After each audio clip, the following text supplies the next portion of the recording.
Hi guys, welcome to Grains in Small Places. I've had a lot of people request me to show how I've been making my homemade vanilla, so I'm going to show it to you today.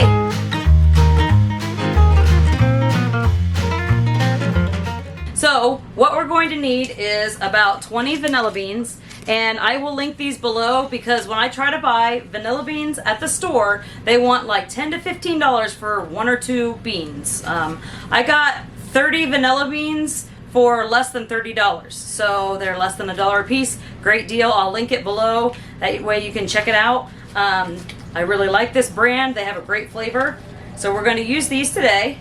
And just a bottle of, I'm using vodka. You can use bourbon or brandy or any alcohol that you want to use, but this is what we're going to use today. And you don't really want a super expensive one. The cheaper ones actually make better for your vanilla extract. So the first thing we're going to do is take the vanilla bean and we're going to cut it lengthwise.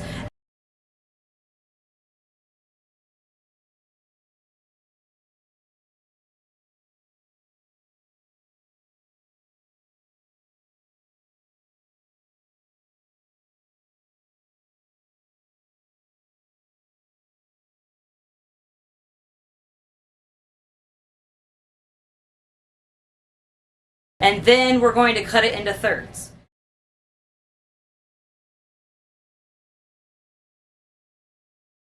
And the reason we're going to cut it into thirds is, if you can see, once my level got so low, the vanilla beans start to stick out, and I don't want those to mold or anything.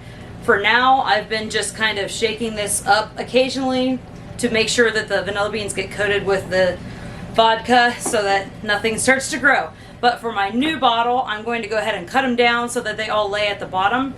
And then what I'll do is I can use that to top this off, or I can top this off into the new one as I use them up. So basically what I'm going to do is merge the two together and save the vanilla beans, because you can continually get a new bottle of vodka and just keep topping off as you get low.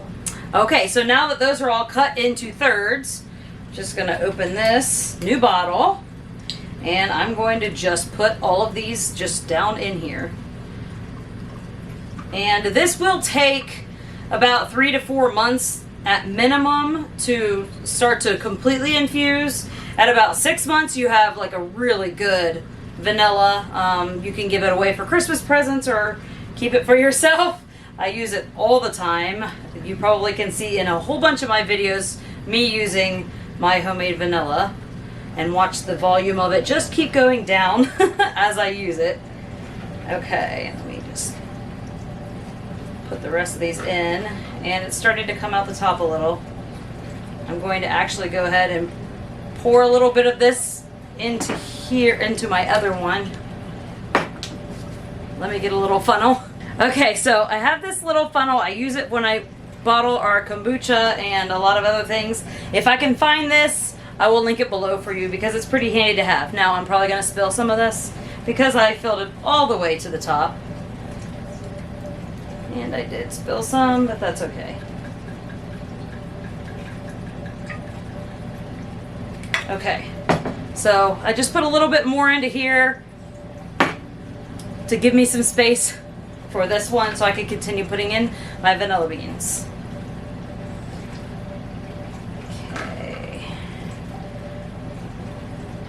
Which will be good because then I will have a little bit more of that while I'm waiting for this one to work. Now I have used this before the 3 months before because I needed it and I was out, and that's okay. It just won't be quite as strong vanilla flavor, a little more vodka flavor. Okay, so we have all of those in the bottle, and I'm just going to give it just a little turn ups up and down. Not heavily shake it, but you can see all the little vanilla beans already starting to come out. This will all infuse and it will become brown like this in no time. And it is delicious, way better than anything that you can get at the store. I can promise you that. I hope I made this process simple for you so that you can do this at home also. And thank you so much for taking the time out of your day to take a look at my video. And I should be putting out more content at least once a week, and I put different stuff out all the time. If you enjoyed anything in this video, please give me a like. I'd really appreciate it. Don't forget to subscribe and leave a comment below if you have anything that you'd like to see me make. Thank you for stopping by Grains in Small Places. Goodbye.